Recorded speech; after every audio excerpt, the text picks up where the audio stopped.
that we may have stopped at the point of interruption. Can somebody tell me whether it's right, because it's been 2 weeks? That's on page 38. Yeah. And I'm pretty sure that's where we stopped. And I'm going a lot of this we've gone over sporadically over the last couple of weeks or so. I'm not going to take a lot of time. Just remember, the method of resuming play is putting the ball at the, what's the word I'm looking for? Disposal of the thrower in. That's the method that you use. We don't want to put it on the floor. But if they're late or they just refuse to come over, we do put it on the floor. But all point of interruption plays, we do that. Remember, if it's it's where the ball was, Article 2 says play should be resumed by one of the foul. A throw in to the team that was in control of the ball. Spot nearest, this, I think it's probably talking about an inadvertent whistle, which it is. Remember, inadvertent whistles are when you blow the whistle that you didn't mean to blow. So your system tells you, oops, I've stopped the game. What do? Okay, the first thing we do is we figure out whether the ball is in somebody's hands. If it's in somebody's hands, you just give it back to the person who was holding it. If it's not in somebody's hands, you figure, oops, which team was last in control? So if the ball's loose and A had it, and B hasn't gotten control, it's A's ball. Remember, that's the one where I told you, you're going to get a situation where one kid throws it to another one, it's going in the backcourt or out of bounds. The kid who's supposed to receive the pass doesn't catch it, and as the ball's about to go out of bounds or go in the backcourt, the coach stands up and screams timeout, and you blow the whistle, only to realize, oops, nobody's got the ball. That's when the ball's going to go back to that team that had it last, which was the team that would have lost the ball had you not blown the whistle. You're going to have a tough time explaining that to the other coach, but that's the way it is, because the rule always puts the ball back in the hands of which team last had control. If it's a shot, however, your system tells you, oops, I blew the whistle while the ball was in the air, nothing was happening, and all possession ends with what? Release, right? So when the ball's released, it's anybody's ball, because that's the old play where I told you a couple weeks ago or last week that it was okay for me to come in and shoot the ball and go over the rim, not hit anything. I'm still in the air, I catch the ball, land, dribble out to the corner, turn, shoot a jump shot. We're legal. Why? Because when I release the ball in the shot, the ball now belongs to nobody. It's a free ball, it's a rebound, and I can rebound it, you can rebound it. There's no offense and defense. It's just 10 people. So, but if that happens, our system tells us, oops, we stopped the game, it was a shot. The only thing I'm going to worry about there is whether it goes in. If it goes in, we're home free. Because now we just go give the ball to the other team and let them run the line as if we didn't blow the whistle. If it doesn't go in, it's a missed shot. And we've stopped the game, which means at the point where the ball ceases to have the opportunity to go in, that part of the game stops. The clock has stopped on the whistle, the ball becomes dead, and now we got to figure out, oops, who do we give this thing to? Look over there and we see the arrow pointing to team B, we give it to team B. Because the ball didn't belong to anybody when we blew the whistle. So that's your checklist, okay? And that's what this is talking about, point of interruption. Back up at the top, I think it says resume play due to officials inadvertent whistle. And B, it says if you blow it during a free throw, when the interruption occurred during the activity, we do the same thing. If it goes in, we play it as if it is. The whistle doesn't kill the ball, the whistle stops the clock. If there's any kind of shot involved, the ball becomes dead when it ceases to have the opportunity to go in. Not on the whistle. Not on the whistle, okay? And if it's doing a jump ball, alternate position, throw in, when neither team is in control, no goal, or infraction, or any quarter extra periods involved, when the game is interrupted, then we just bring it back and start it as if we had never had anything start, okay? Rebounding, you can read that, it's a definition of rebounding, you don't need me to do that. In 38, the resumption of play procedure is used to prevent a delay from putting the ball in play when the team does not make a throw-in available. That's the team where we're in between, we've had a play, for whatever reason, we've had a timeout, that's when it normally occurs. You're standing there with the ball, the horn blows, the warning horn, Second horn blows, we're supposed to have a guy or girl here, nobody shows up, they are still in the huddle. Regis and I, your partners, we can't get them out of the huddle, okay? The resumption of play procedure is, we either hand it to a player or we put it down. Either one starts the count.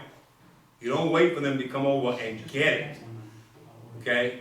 Once you put it at their disposal, it's as if you handed the ball to them. That's why you don't want to put that sucker on the ground very much. Because they will start a count and everything gets confusing at this point. So if it's on the floor, it's at their disposal. Free throw, throw in, doesn't matter. If you've handed it to them, it's at their disposal. The one thing a team can't do is have 2 delays, because if they don't show up for this throw-in until after the time it's bip, whistle, they lose the ball. Okay? The other team gets the ball. If that was an award off the alternate possession era, would they lose the arrow? The answer is yes, because they have violated the throw-in rule. Remember, the arrow switched under 2 situations. 1, the throw-in is completed legally, which means it's touched a player on the floor. Or 2, the throw-in team is violated, which means the thrower in either hasn't thrown it in 5 seconds, released it, stepped over the line, extended it in bounds, and handed it to a teammate, whatever the case, they haven't met the criteria. They're the only 2 times that the arrows change. That's why I told you, remember, don't let them switch the arrow on you until after the ball's in play. Don't let them switch it on you when they make the call and go, hey, it's blue ball, and then they change the arrow to white. Because we don't know it's going to be white's ball. We don't know what blue's going to do with it. If white fouls while blue's trying to throw it in, blue's going to get their throw in on the foul, and they're still going to keep the arrow because that play was never completed. So we can't let people be messing with that arrow until the ball's in play. But in this case, what they're talking about here is, they don't show up, now we got a delay. That's their 1 delay for the game. Now let's just say for some crazy reason, the other team doesn't show up either. Now they got a delay. And now, the next team to delay for any reason, whether they just aren't showing up here, or whether they knock the ball away after a basket to set their defense up, or whether they're meeting in the lane too long for the free throws, or whether they're spilled water on the floor and we have to stop the game to wipe the water up, all of the things that define a delay of game now result in a technical foul. Because each team gets 1 delay per game per team. That means only 2 delays for the night. They could be different things, they could be the same things. And there may be folks in here that have refereed while the old rule was, and I hate to tell you old rules, but the old rule was you get a delay if you mess with the ball, then you get another delay if you held them too long, you get a delay if you don't put a person in, substitute for a disqualified player. You can literally have 5 or 6 delays for each team, which meant you could have 10 delays in the book before you ever had a technical foul call. It was mass confusion. Mass confusion. Okay? So, anyway, that's what that talks about, the resumption of play rule. Well, once you yes. put the ball down for delay, Ball's live. do they call timeout, or is that play just? Only the team that's a great question. Okay. Remember, it's the same thing, I think the example I gave you all before was the free thrower, where we didn't have people showing up at the lane in time, and once we put the ball at the disposal of a thrower in or a shooter, the only team that controls timeouts is that team. So, yes, I could call and be granted, I could request and be granted a timeout to keep from the violation occurring. Okay. But the defense can't do that. Okay. The defense can't do that. Only the offensive team, the team in control. And remember, it's in their control. We have put it at the disposal of them. It's the same as if that person's holding it. Okay. Any other questions on that? Great question. Great question. A screen. That is a really long section. I'm gonna make this pretty simple. If this was okay, first of all, Screen can be stationary or moving. You can set a moving screen as long as both players are moving in the same direction. But for the purpose of this whole section in your test, you're going to be asked questions about what is a legal screen. First of all, the screener, does not have to be facing the person I'm screening. I can be facing any direction. Unlike the defender, who's got to achieve a legal position on the floor of facing their opponent with 2 feet down, I don't have to screen facing my opponent. However, there are some restrictions on what a legal screen is. If this were a player and the player is facing y'all, if I'm setting up a screen where I can be seen, if peripherally this player can see me, I can set my screen up short of contact as close as I want to. I mean, they literally could smell my breath, okay? And it's a legal screen. It's legal. If they can see me, short of contact, I'm legal. It's their responsibility to run around me. If they hit me and stop, even if the contact is violent, maybe so violent that I have to be taken out of the game, there's no foul. Because the contact was made and they stopped. And I'm the one who set the screen. So I have to expect being hit if the screens will become illegal. But what they can't do is hit me and then say, I'm too lazy to run around. I'm just going to put my elbow up there in their chest or put my knee in their groin, and I'm running through them. If they continue to run through me, then the responsibility on contact becomes this player. Because they had the opportunity to see me and chose, forget it. I see him, he set that screen, and I'm not willing to run around him, I'm running through him. If they run through me, we got a foul. If I set what's called a blind screen, a back pick, whatever term you want to put, that becomes almost the same rule as a player who's moving without the ball. Because anytime we've got players that are moving without the ball, airborne players, or players that can't see us, we have to give them, remember that term I used, time and distance. So I have to give this player the opportunity, Regis' chair is perfect for this, to turn and see me and react to me. And that's up to 2 steps. If I'm 3 steps away, they got plenty of time.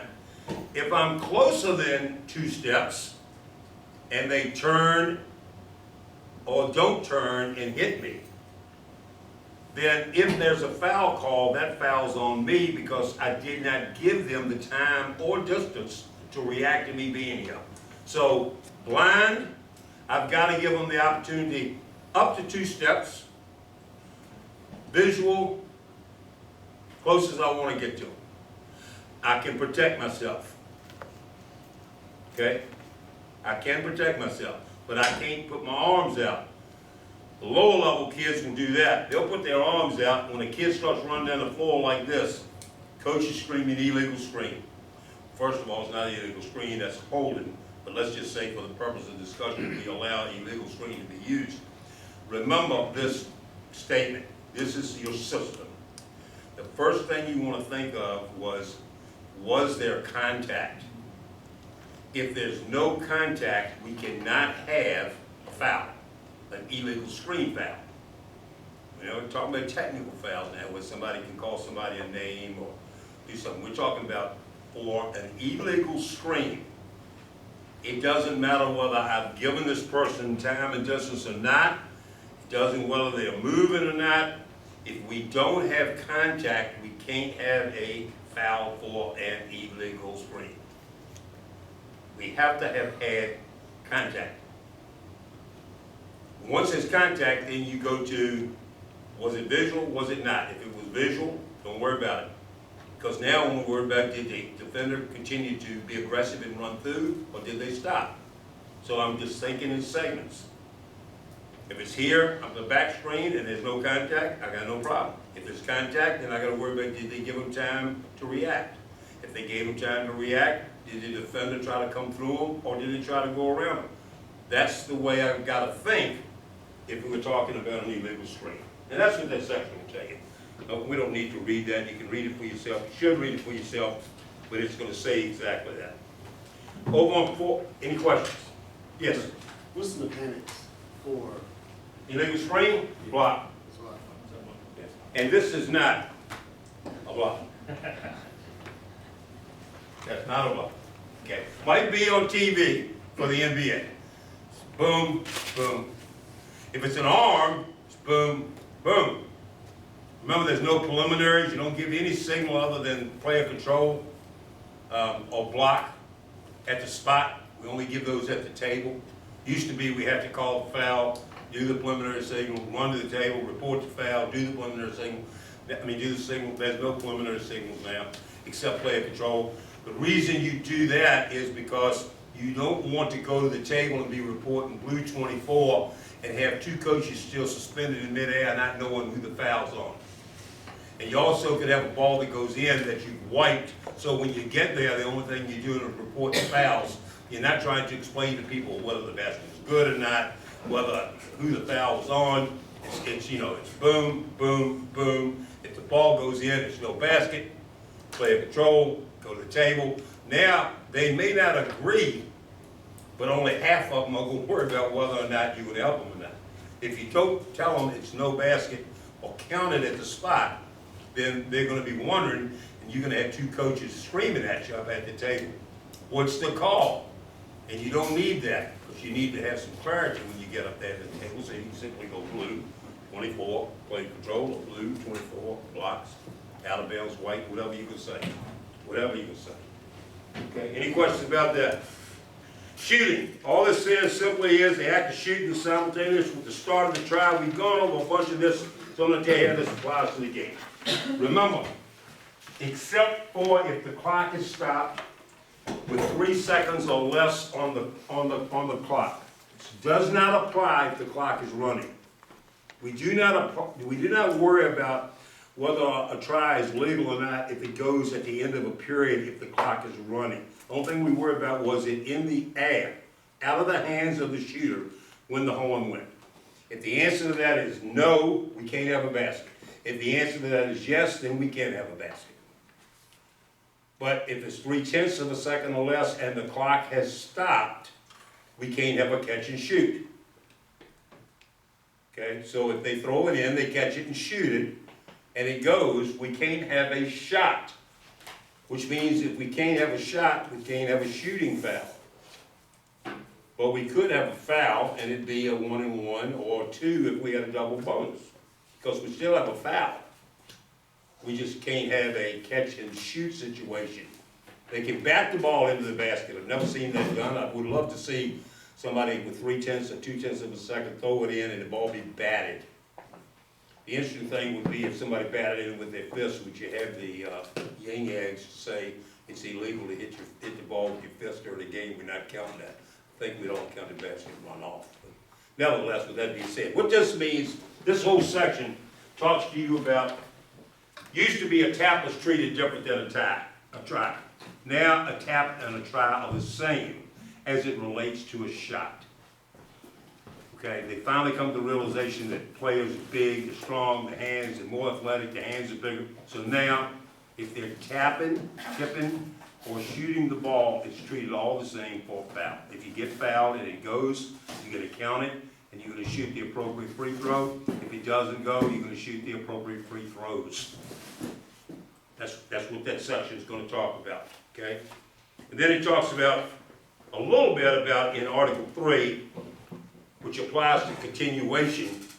Try starts when the player begins their motion, which habitually precedes the release of the ball. So remember we talked about if the player is pivoting and started their hand and foot movement to shoot and they're fouled, they're allowed to finish that. In high school, they're allowed to finish it. Continuation's in the rule. Which means if they get fouled after the ball's gone and there's another foul over here, this is going to be a shooting foul and we could have a second foul. Remember I talked to you about it's a team decision? But that only is a defensive play. If it's an offensive play, if the team on offense fouls and the ball's not in the air, It doesn't have anything to do with continuation.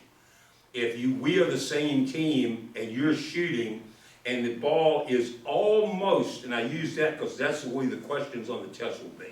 They'll say it's about to leave the hand. Almost leaving the hand.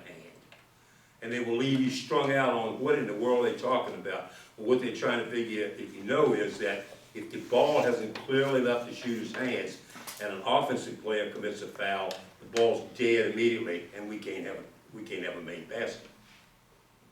If the ball is not in the air, but it's a defensive foul, if the try has started, the trier is allowed to finish their try. Okay? And it doesn't matter what they do with the ball, although you'll have a tougher time selling the call. Sometimes you'll have a player who will go in, they'll drive in, they'll start to shoot their foul, and they'll pass it off. You know, by rule, the foul is what the foul is at the moment that you call the foul, not what the player stupidly did with the ball. But that happens. That happens. If you got 15 to 20 years, you will probably call that foul and give it to somebody out of bounds. If you're a new official, you probably ought to call a shooting foul, and you're going to have to tell the coach, hey, they were shooting when I called the foul. They decided to pass it on their own. Can't tell you why, but that wasn't what happened. Film will prove it right. Okay? But a veteran's going to, say, okay, look, ball's over here in the corner. It's kind of hard for me to call a shooting foul when the ball's over there. But that's not the rule. That's certainly not the way that you would answer the question. I have a question. Yes. So, if the offensive player, if the ball's leaving his hands, Yeah. and then there's Or an her hands. offensive foul in the corner, he makes the basket. You still count that? Well, no. No. No, you check, I'm gonna ask you a play that I just described. Has the ball left the shooter's hands when the foul occurs? Yes, it left his Definitely. hands. Whatever happens with that shot, happens with that shot. So then, Remember, wait a minute, hold it. Remember what happens when the shot's released? Whose ball is it? nobody's. Okay, which means that whatever this ball does, it's on its own. If we're over the corner and while that ball is going up, I think I've got the worst rebounding position I've ever had, and I think that there's a possibility that you've got great rebounding position, and I shove you out of the way.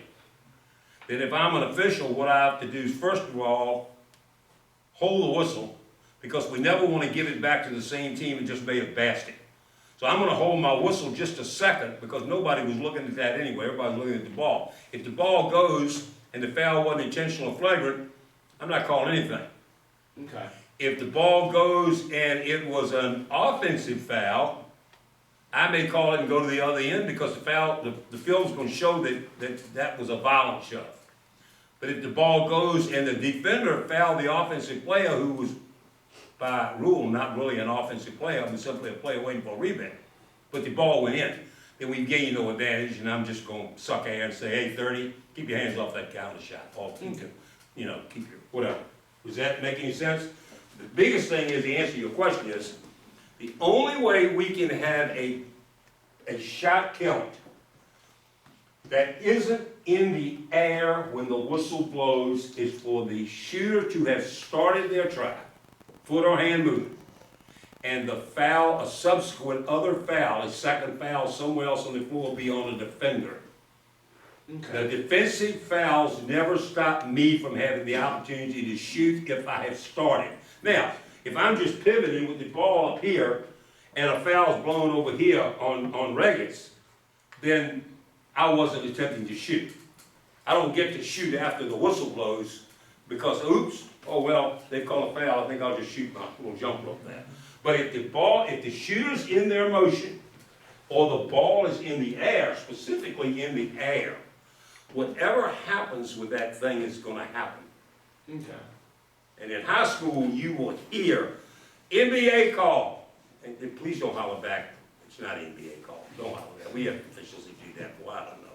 Just keep your mouth shut. If a coach says, hey, they had released it, coach, continuation's in the book.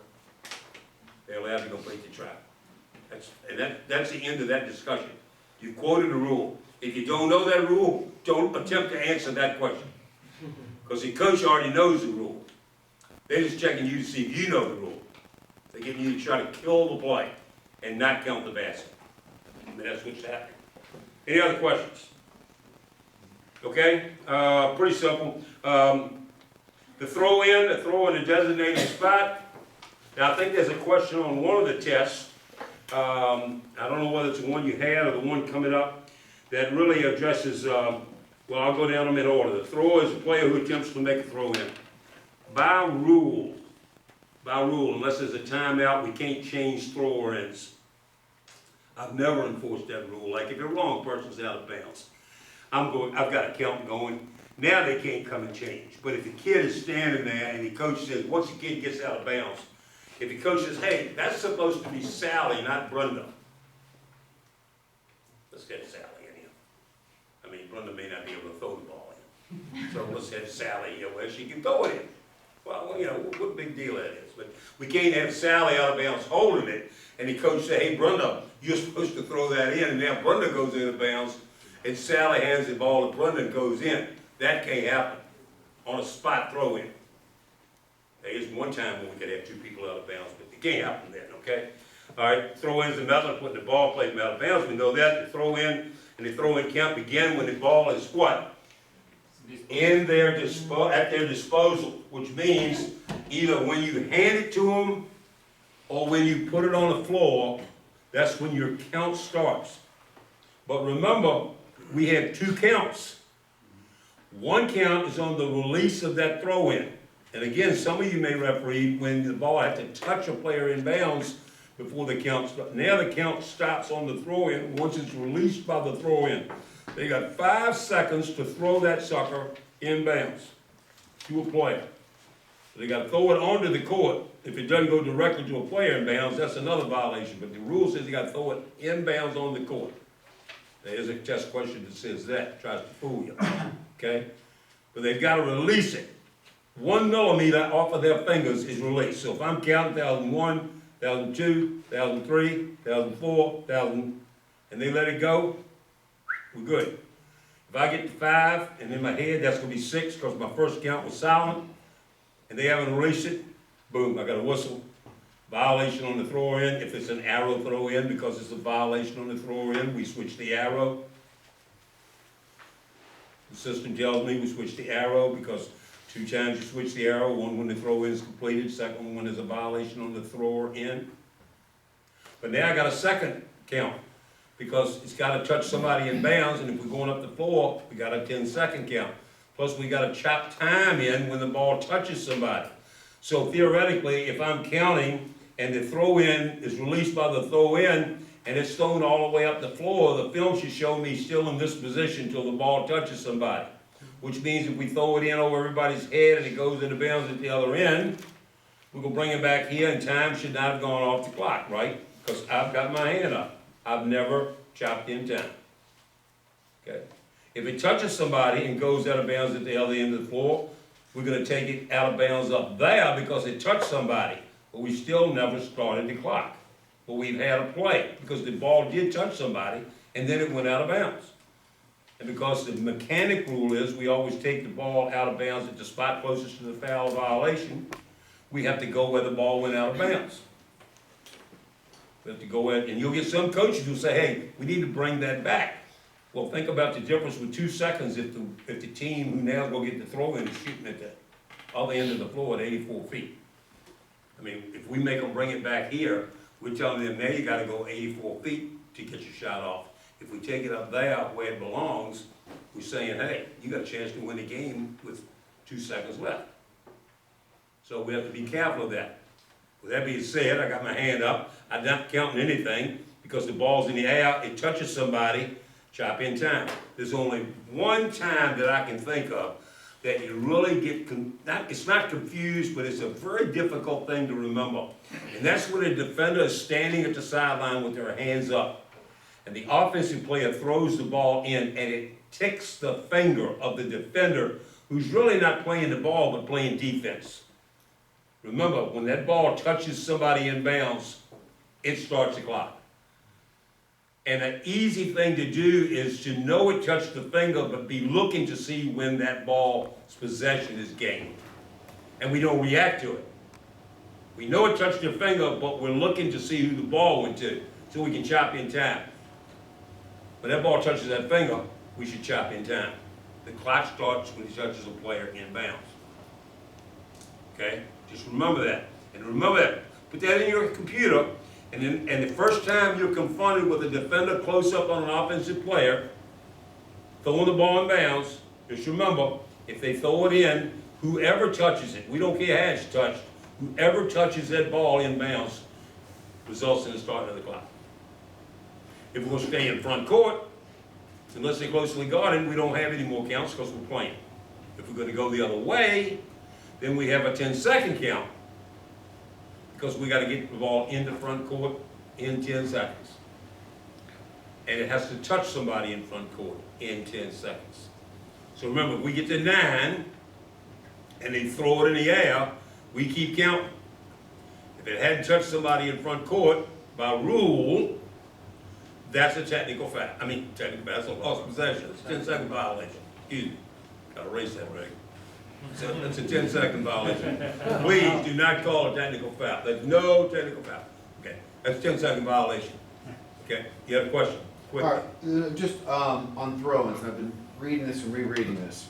All You have right, the wait, third- hold on. If you got a question, let me finish the whole thing about the throw in. Don't forget, because I want to stop. Okay, so we've decided that. Remember that,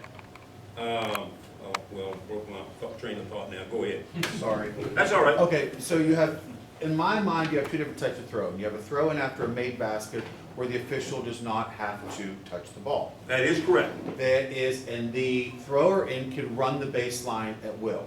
They can run the baseline after a made basket, after a made free throw, or after a timeout following a made basket or a made free throw. Okay, so what is the limitation then after a violation inbounding? After a violation, remember, if it's not, okay, let's go back to my system.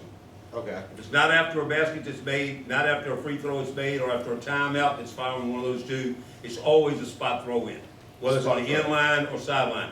A spot throw in, you only allow them one step left or one step right. You gotta keep somebody part over that 3-foot area. In okay. fact, there's a test question that says you can't move, the thrower in can't move. That's a false statement. The thrower in can move, but what they can't do is they can't step and then step again. Because now it's not a spot throw in. If this were my 3-foot spot, I can step as long as I keep some part of my body over that spot. I can step to avoid somebody blocking that throw in. But what I can't do is I can't change my spot on the floor, which is another reason why every time that you put the ball in a player's hands, you either say spot, you don't need to get into a long conversation, spot, or you can run. That helps you too, because a lot of times we'll get confused and we'll blow the whistle. And now we realize, oh, that it was okay for them to run. So the last thing you want to do before you give the ball, you don't do that if you're not giving them the ball, because that means it's after a shot that's been made, free throw made, or timeout. You gotta hand it to them on that. But you say spot, or you can run. On the sideline, even though you're gonna say spot, it's always a spot. You can never run on the sidelines. Never, ever. If you're putting that ball in play on the sidelines, it's always a spot throw in. You can only run on the end line, and you can only run after the basket's been made on a field goal, the basket's been made on the last free throw, or if there's a timeout and then you come back, you're resuming play as if that basket had just gone. So if you think about that situation, it would be advantageous at the end of the game if there was only 3 seconds left and I made a free throw and I could stop you from running and set my defense up, I'd call a timeout, then when you came out, you'd have to throw it in from the spot and I could play defense. So what we try to do is create the same environment by saying, oh, the last shot was made, we've had a timeout, but because it was made, when we put it in play, you can run. Okay? There's one other exception. Jerry, make sure I say this right, I'm pretty sure I will. If we have a foul committed before the ball comes inbounds, and the team had the ability to run the line, when we put the ball in play for the foul, we still can run the line. So a great example of that would be, you know, we made a shot, boom, A steps out of bounds, goes to throw it into A, and B fouls this person. Again, some of you, I know I did, I know Jerry did, refereed when, because it was a foul, that becomes a spot throw-in. You can change the dynamics of the last 4 or 5 seconds of a game, because if you had a foul to give, like the NBA, before they let them move it up to half court, you could foul and then control whether A could run or not. The rules maker said, whoa, wait a minute, hold on. It took them 50 years to figure that out. They said, if the ball's never gotten in and A can run, when we bring it back, as long as, and here's the caveat, as long as we're putting the ball in play on the end line, they can run. Makes sense, you can't penalize them. That's right. I mean, that's the thought. The thought is, strategically, the defender, if they had a foul to give, could control what this player could do and really restrict what they had the possibility to do at the end of the game. But remember, if the foul occurs here, and we're gonna put the ball in play here, because now, we can't say, hey, guess what, A? We'll let you run, but we'll put you back here, because now, the foul's up here, that's a half a court. If we only got 2 seconds, getting from here to here is a whole lot easier than getting from here to here. So, if we bring it off the end line, we put that ball in play anywhere else. We go back to spot, because we never can move on the sidelines, except for over our spot, 3 feet, as long as we keep some part of that body over, okay? On the end line is the only time we can have A1, North Carolina did this. You don't see it very often. Okay, we're set up, we'll put 2 players out of bounds. There are some restrictions over what can happen though. One, we still only got 5 seconds. So, there's not a whole lot can happen. But, by rule, if A throws the ball to A2, A can't stay out of bounds. We can't pass it back and forth. The first player to handle the ball must then go inbounds. But, Now stop. but now they cannot do that on a spot. That's correct. Spot throw-in is a spot throw-in. Spot throw-in, That's right, you're the only exactly. one, and that's why I said theoretically, once I hand you the ball, the only way we can have anybody else show up for that is for you to go, hey, time out, ref, y'all go to the bench, when you come back out, it's Regis here. But I hand you the ball and I start counting, and I handed the ball to you, and Regis was supposed to take it out, and Regis steps out of bounds, boom, that's a violation. If you hand the ball to Regis, and this is what you will see a lot, especially JV and 8th and 9th grade games, the wrong person will have it, and they'll actually be handed the ball, you'll be starting your count, they'll throw it in, because the player says Sally is supposed to take this ball out of bounds, and Sally will walk out of bounds with it. Well, Sally's just taking the ball, or Billy. I want you to think it's not a girl thing, but it's a young thing. And we got, in middle schools, a lot of times, one kid is the key to throwing it successfully in bounds, but it'll happen, so.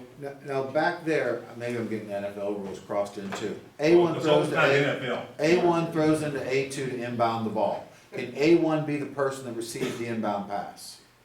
A2's out of bounds, steps out of bounds to catch, to get the 7-foot kid off of guarding the ball. A2's out of bounds too. Where you had before, North Carolina. Throw in after made basket, and they run the line, they're gonna pass it from one player to the other out of Okay, bounds. so A2 is out here, Yes, and steps, now A2 runs out of bounds? yes. And they throw it to A2, Can they gotta go in. A1 can receive the initial pass. Yeah, as long as they get in bounds. Fair enough. And all they've gotta get in bounds is one toenail. Gotcha. Don't let anybody ever tell you they gotta get both feet down. They just can't be, now going back to the 2 questions of the 2 ladies involving what's the status of the ball, we also can't have one toenail on that line or out of bounds, because that means they've never gotten in bounds. Gotcha. And if they throw it to them, now they've thrown it to a player out of bounds. They haven't thrown it directly. Because remember, when that pass is made, the rule says it's gotta be made onto the court. Onto the court. Which means if they throw this ball in, even if it hits that line or hits that line, that's a violation on itself. because they've thrown it out of bounds before it touched the court. So that ball's gotta come in here. And if this person isn't completely in bounds, then they're out of bounds. But all they have to do is have one toenail in bounds and the rest of their body in the air, and they're good. They don't have to have 2 feet or one whole foot. Yes, What's the mechanic, for the violation of a spot foul? stop the clock, spot violation, white ball. Okay. It's a violation, stop the clock, point at the spot, point in the direction. No reporting. Remember, on your violations, you don't go to the table. You only report fouls to the table. Only fouls. So your violation is boom, if it's a travel, boom, or boom, boom, boom, whatever. Only fouls get reported, So, okay? next question is this, and maybe one that may not be possible in 5 seconds. Could you have 3 players that did that? No. Okay. No, you cannot. No, and if that happens, I'm gonna count real fast. I don't mean that at all, no, okay. All right, notice in Article 4, that is a test question, I've seen it today when I was looking at the test. Throw-in ends, when the ball is released by the throw-in, is passed, ball goes directly onto the floor. So the ball has to go inbounds onto the court to not be a violation, okay? It may or may not touch a player, but it's gotta go onto the court. Just to back up a little bit, remember, you don't give it to them in the lane because you don't wanna create a situation where they hit the board.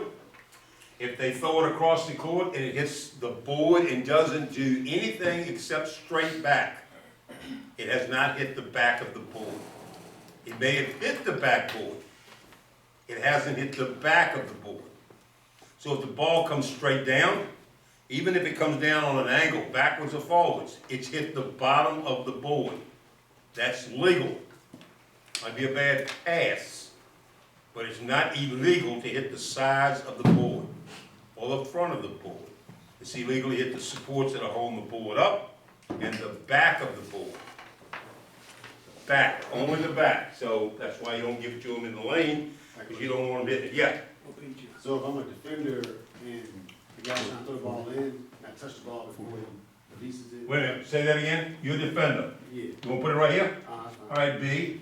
And then A has the ball and releases it, but has not come over the baseline, and B touches it? Oh, that's a whole different question.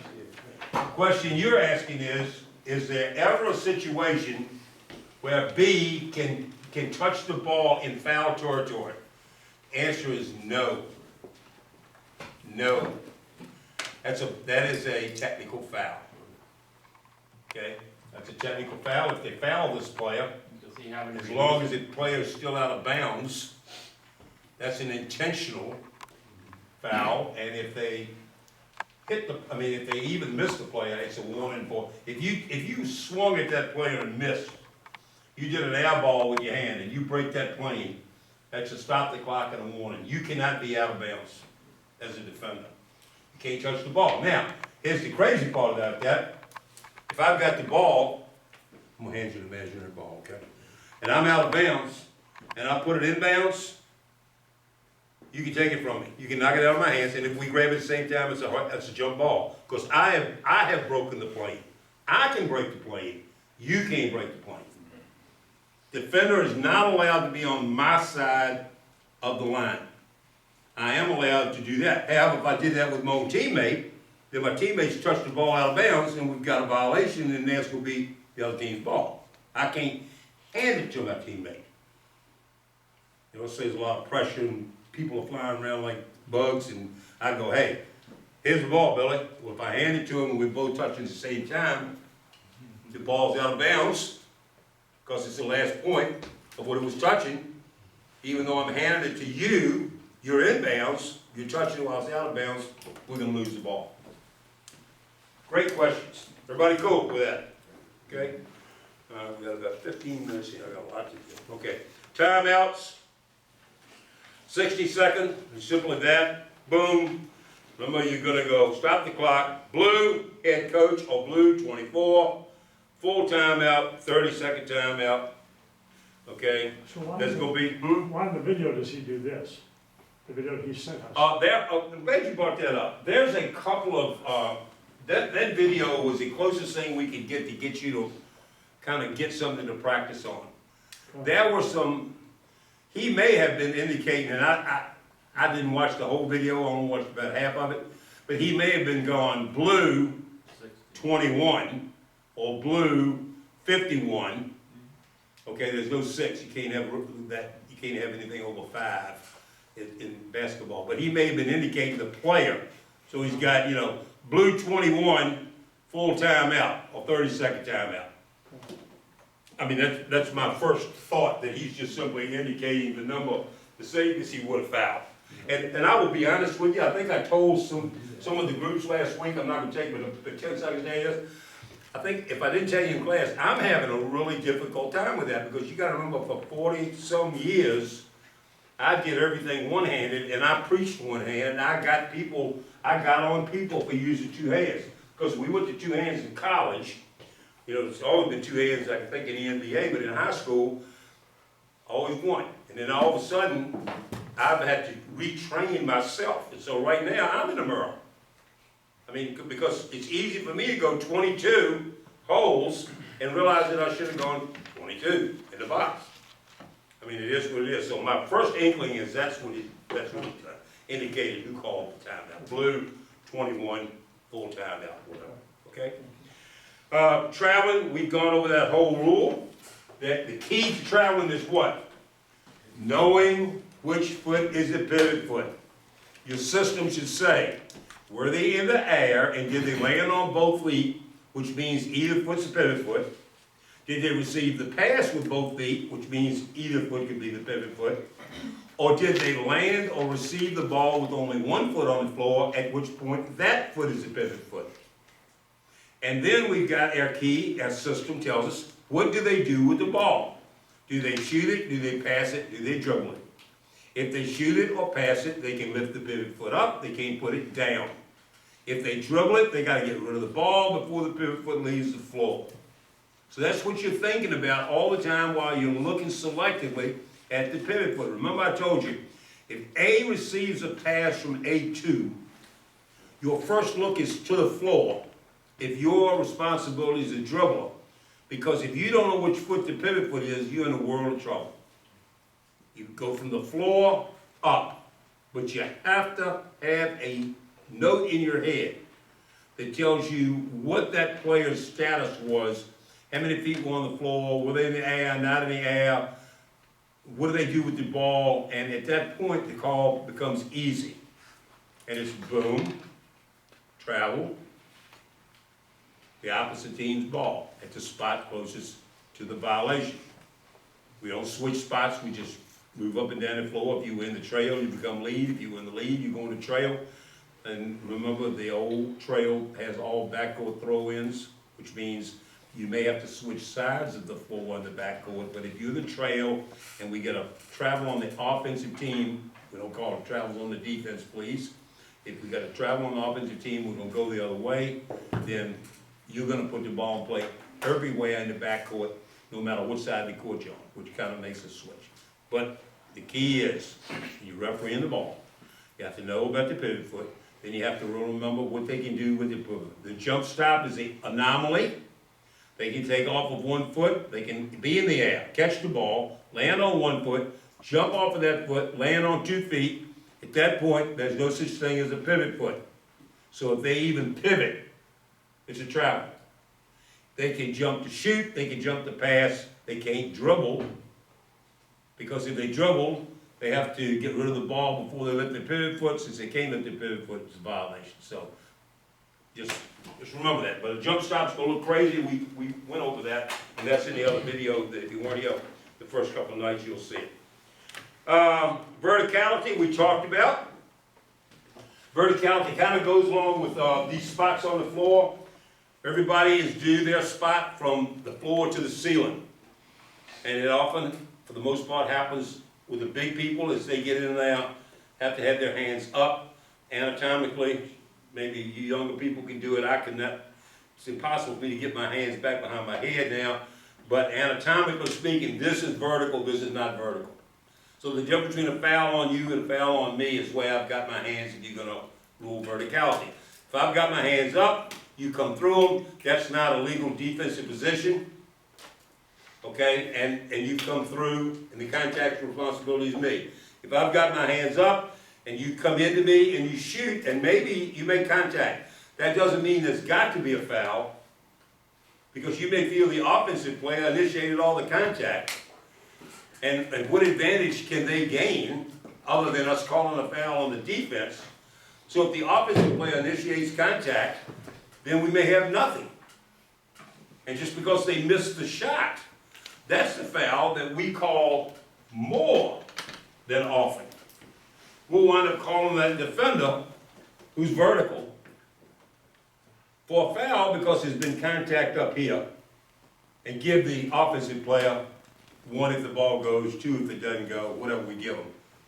When if you interpret the rule the way it's supposed to be, then if I get to my spot and I'm vertical, and I don't do anything, I don't stick my belly out and chest you off the spot, I don't come down with my hands, because this is vertical, but just when you shoot, I can change the position of my body. Now I'm not vertical. If he jump. Even if he jumps, he's vertical. That spot sealing the floor.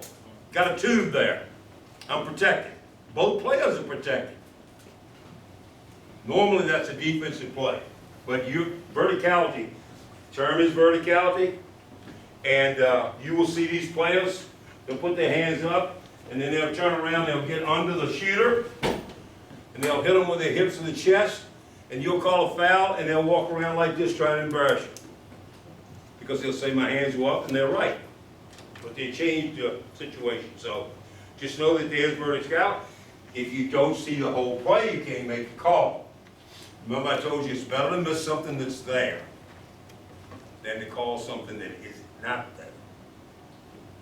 We all miss calls, but the film is going to prove that you're making up stuff if you call stuff that doesn't happen. That's not supposed to happen 15 times a game. But my point to you is, it's okay to let something go if you don't see the whole play. What's not okay is for you to say, ooh, I think something happened, I don't know, I think I'll just make this up. Because at least half the time you will be wrong. And everybody's going to know you're wrong, including your partner. So don't do that. Violation over on 46. 3 types of violation: a floor violation, which includes basket interference by a teammate, a player attempting a field goal or free throw, goaltending, blah, blah, blah, blah, blah. Basket interference and goaltending by a player at the opponent's basket, we know that. And free throw violations other than those involving basket interference and goaltending. That's just something you need to read. That might be a test question. It's not something you need to worry about, because you know what violations are. Warning for delays, we've already gone over that. There are numerous types of delays. You have to know all the situations not coming out of the huddle. Like the water off the floor if we have to delay the game. Messing with the ball when it doesn't belong to you. Remember, once the ball comes through the basket, the ball by rule belongs to the other team. Other team. So once that ball comes through the basket, I can't mess with it. Now, what you have to be careful of is, and this will be the play you screw up. Or not screw up, but you put yourself in a bad position. We'll get a play when the ball comes through, we're trying to set up a defense, and somebody will kind of, whether they kick or knock the ball off the side, make the other team go somewhere to get the ball. Okay, stop the game, warn them. Hey, the warning is, don't mess with the ball. You put the warning in the book. You tell the coach, Coach, your team has been warned. You tell your partner, hey, Jerry, that team A, Godwin, has been warned, a delay of warning, for messing with the ball. Next time they're on the floor, we got this big 6'10" guy or girl that can't chew gum and walk. And the ball hits the rim and rockets through, and they catch it. And then they drop it like it's scalding hot. That's not a delay. That's not a delay. So you watch how you phrase that. The next delay could result in a technical foul, versus the next delay will result in a technical foul. Because if you say will, and I'm the coach, and you let that big guy or girl catch the ball, and you blow the whistle for any reason, just out of reaction and say, hey, leave the ball alone, I'm going, where's my technical free throws? because you told me the next time you delay this game. We're not in there to hurt this kid who goes, holy crap, what am I doing with this ball? What we're doing is making sure one team doesn't gain an advantage over the other one by misusing a rule, which means the next time they mess with that ball, it's gonna be a technical foul, okay? So just remember that, But that's a play you're gonna see, and you just have to understand that there's a multiplicity, not replacing a disqualified player, even though that's a technical foul, immediately on the head coach is still a delay. Like I said, not showing up for the throw-in, not coming out of the huddle for the free throws, not coming out to line up on the lane if you're the required defensive team on the bottom slots. There's all kinds of delays, but it's only one warning per team per game, which means we can never, well, that's not a true statement. We should never have more than 2 total warnings, one on each team before we start calling technical fouls. And all technical fouls are 2 shots and the ball is bounced at the division line. Okay? All right, with that being said, let's very quickly go over some stuff that you're gonna go. Now, first of all, let me make this statement, because when I was sitting home preparing for class this afternoon, the first thing I thought of was, you had a lot of stuff thrown at you for your new officials last week. Last week was a big week. We started just throwing stuff at you. And you're probably gonna get almost that much, if not more. I would advise, kind of keep your eye on, we've got 2 or 3 people in here that have refereed before. That doesn't mean that they will referee everything perfect. It doesn't mean they were trained the right way. But what it means is they've got a basic understanding of what to do on the floor.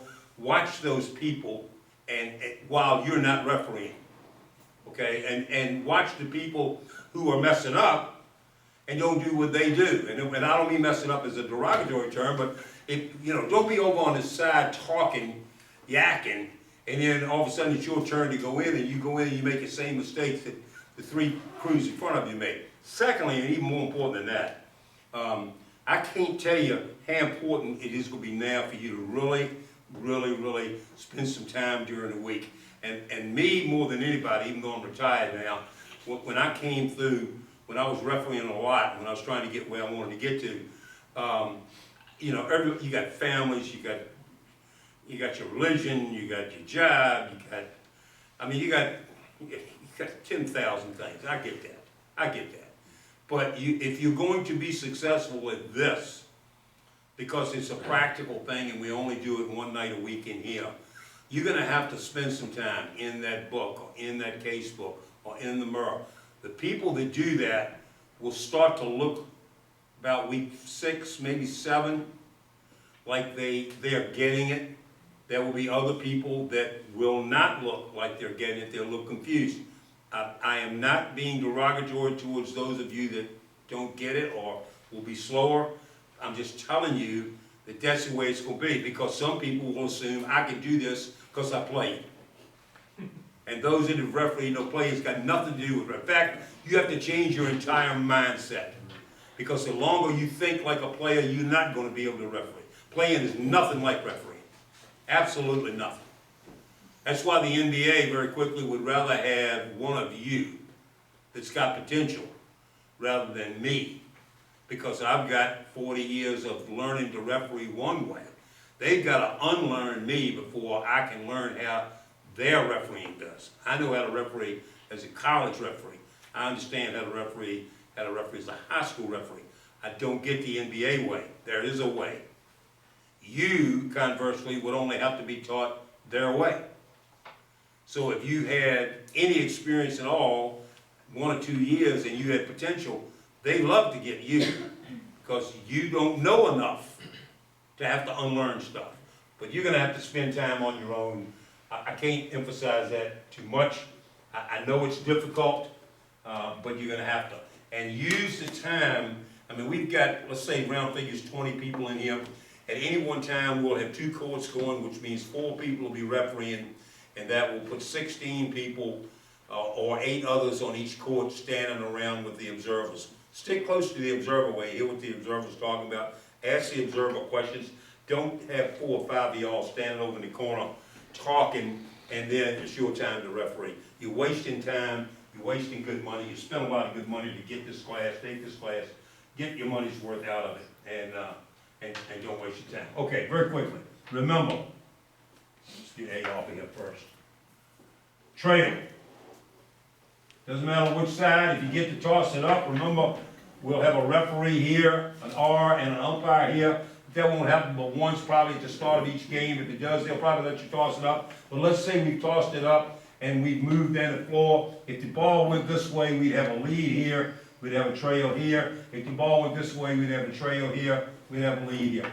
Okay? Just remember, tonight, focus on having one person on each side of the floor. Okay? And if we have two people on the same side, make sure that the lead who's out of bounds is the one who changes sides and balances the floor, because this person out here will be in the middle of play. They can't be running back and forth with this passing the ball. So we got people on each side. Okay. If we have a foul, first of all, somebody tell me if I draw this wrong. I think I know I draw it right. There's the leads area. Sideline is yours here, inline is yours here. Trail sideline, trail division line, trails inline until we go that way. If A is shooting and B gets the ball, once B gets the ball, this line immediately becomes the old trail new lead. That's the old trail new lead sideline, and no matter where the ball is, the old lead new trail coming down the floor would have this line, would have this line, would have that line. Immediately, you'll hear the term possession dictates line responsibilities. Possession. You don't change line responsibilities. You might say, oh, Jerry, how about this one? How about if we're like this and we have a shot? The line stays with the responsibility of that official until somebody else gets the ball. So even though we have situations where it's nobody's ball, we don't give up our lines until the ball changes possession. Then we can dictate which line belongs to which person. That make sense to you? So if it goes out, we shoot it and it goes out over here, this is still the trail's line. Because B didn't get it. Once B gets it, then we change, okay? So with that, if we call a foul on the defense and we're gonna stay in front court, tonight we will shoot no free throws. Okay, we're just gonna take it out of bounds. What we'd like for you to do, we'd like for you to go to the table, which will be whoever's standing at the division line. Normally, it's either gonna be me or whoever your observer is. They'll just be standing there. We won't have tables, because we got multiple courts going on. Go to the table, remember your box. Try to remember that we don't report until we get to the box. We don't start reporting while we're walking, we get to the box, and it's always blue, 22 holes. And at that point, if we're going to stay in front court, I'm going to come in and take your spot, and when you leave the spot, you're going to take mine. We do what's called rotate. Now, if you forget that, and I'm standing out here picking my ear, and you turn around and you know that the ball's out under here, just go back and take it out. We can work through that. But we're trying to kind of get you so that 2 weeks from now, all this will come together like a puzzle. So if we're going to stay here and just throw it in, then whoever, if this person reports, they're going to report, they'll come out, they'll go in, we're going to rotate. We always change positions. Remember, we say we change positions because we don't want the same person refereeing the same people for long periods of time. Jerry, since we're Yeah. not shooting, where's the throw going to be, from the trail? If they're shooting, off to the side of the No, you lane. said we're not shooting foul shots today, so. Right. So. Just take it out of possession will bounds. stay- Free throw lane line extended on either side. Okay, Be closest to the basket. understood. Okay. If the foul's on the offense, let's say you call a offensive player for a push or a charge or something, okay? Then we'll stay where we are and then run the floor. Because the trail will then become lead, and the old lead will become trail. So we have, by definition, switched positions. We won't make it hard on you. Okay? That clear? Clear as mud. Tonight we have 3 goals. One is to get you out there and let you start running the floor. 2, to make sure we balance the floor with a lead and a trail. 3, to remember if we're going to stay in front court and the foul's on a defender, we rotate. And 4, if it's on an offensive player, we report and go back to where we were, and we just go down the floor. And let me tell you something that happens every year, and people that have officiated before know this. You are in here to learn how to officiate. Now, that might sound like a very profound statement. But early on, what you're gonna start doing is you're gonna get ahead of night, and you're gonna just simply run up and down the floor. It's gonna be very difficult to get you to start blowing the whistle. Blow the freaking whistle. Call stuff. Make up stuff. These kids know, I mean, don't call foul when the guy's far as, from us, but if it's a close play and somebody shoots, call a foul. If the defender is close to the ball, start a count. Start a count. You have to practice the stuff that we are. And invariably, from year to year, we have situations where I'll lay you money, I bet my life savings, we have some people by the time class is over, they haven't blown the whistle a half a dozen times. They just run up and down the floor. You gotta practice your craft. So we want you to practice your craft. And nobody down there is gonna jump you if you mess up, because they know that the only way you can practice your craft is to blow fouls, blow violations. If it looks like a travel, boom, call it travel. Kids don't give you any crap. If they give you any crap, I'll take care of that. They all will do it. But they know that why you're here. They understand that. We couldn't do this without them, but they couldn't do this without us. And the only way you're going to learn how to officiate, is to call fouls and violations. Okay? Call fouls and violations. We have not gone over how to hand the ball to the thrower. So tonight I'm only going to give you one suggestion. That's if the ball, if the player's on this side of the floor, if the player's on this side of the floor, this is A, and this is you, the official. Keep the ball over here and hand it to him and start your count with that hand. So it looks like this. Player here, let's say I'm on the other side. Okay? I've got the ball here, my hand up, I'm gonna hand it, I'm gonna start the count, then I'll chop in time. If the player's over here, this hand is up, the ball's over here. The reason that is, because again, players will take the ball from you. I mean, they're not thinking they think you're handing it to them when you got it in your hands. And if you hold it too long, they want it. So you don't want to put it over here where it's accessible to the player, you want to keep it away from the player. So it's always player, you, ball. If you played zone defense, it was ball, you, man, right? You heard your coaches say that? Okay, ball, you, man. Well, in refereeing, it's player, you, ball. Because you now have that player, if you think about that, if it's always player, you, ball, you have boxed those players in. Because the player is next to the basket. It doesn't matter whether they're on the sideline, the end line, it doesn't matter where you put these players, anywhere around this configuration. If it's always the player, if they're going this way, player, you, ball. If they're going this way, it's player, you, ball. If you're on this end line, it's player, you, ball. If you're on this end line, it's player, you, ball. So the ball's always opposite the player, and the player's always between you and the basket.